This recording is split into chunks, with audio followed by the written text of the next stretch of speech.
Saudi अरब में पाक Saudi मुश्तरका बहरी मशक़ी अल बहर 14 इख्तिताम पजीर, जिसमें दोनों ममालिक की बहरी फौज ने मुश्तरका बाहमी तावन और तजर्बात को फ़रोग़ देते हुए अपनी सलाहियतों का मुज़ाहरा किया।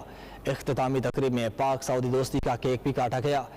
सऊदी अरब में पाक सऊदी मुश्तरका बहरी मशक़ी अल बहर 14 इख्तिताम पजीर अल जबील बंदरगाह पर तकरीब का इनेकाद किया गया, जिसमें पाकिस्तानी सफ़ीर Ahmed Farooq, Saudi navy eastern region के deputy commander Sajil Al Anizi, rear admiral Ishtiaq Ahmed और कोमोडोर अतीकुर रहमान ने शिरकत की, जबकि दोनों ब्रादर इस्लामी ममालिक की बहरी अफवाज के जवानों ने भी तकरीब में शिरकत की। अल बहर 14 फौजी मशकों के कमांडर कोमोडोर अतीकुर रहमान आबिद का कहना था कि पाक सऊदी बहरी मशकें कामयाबी से हमकनार हुई। इस दौरान दोनों ममालिक की बहरी अफवाज ने बाहमी ताउन और तजर्बात के तहत मशकों में हिस्सा लिया, मुख्तलिफ दिफाई महारत और सलाहियतों का मुजाहरा किया। पाक सऊदी बहरी मशकें माजी में भी तसलसल के साथ जारी रही हैं। ये सिलसिला मुस्तकबिल में भी जारी रहेगा। पाक बहरिया पाकिस्तान की समंदरी हदूद की निगरानी पर मामूर है। इसका हर जवान वतन के दिफा के लिए तैयार खड़ा है। पाकिस्तानी सफीर अहमद फारूक का कहना था कि पाक सऊदी मरासिम जहाँ दीगर शोबों में फरोख पा रहे हैं, वहीं दिफाई ताउन को भी आगे बढ़ा रहे हैं, जिससे दोनों ममालिक के ताल्लुकात मजबूत और मुस्तहकम होते हैं। हम सऊदी क़यादत के भी मशकूर हैं, जिन्होंने हमेशा पाकिस्तान की मदद की है, पाकिस्तान और इसकी अवाम से अपनी वालिहाना मोहब्बत का इजहार किया है।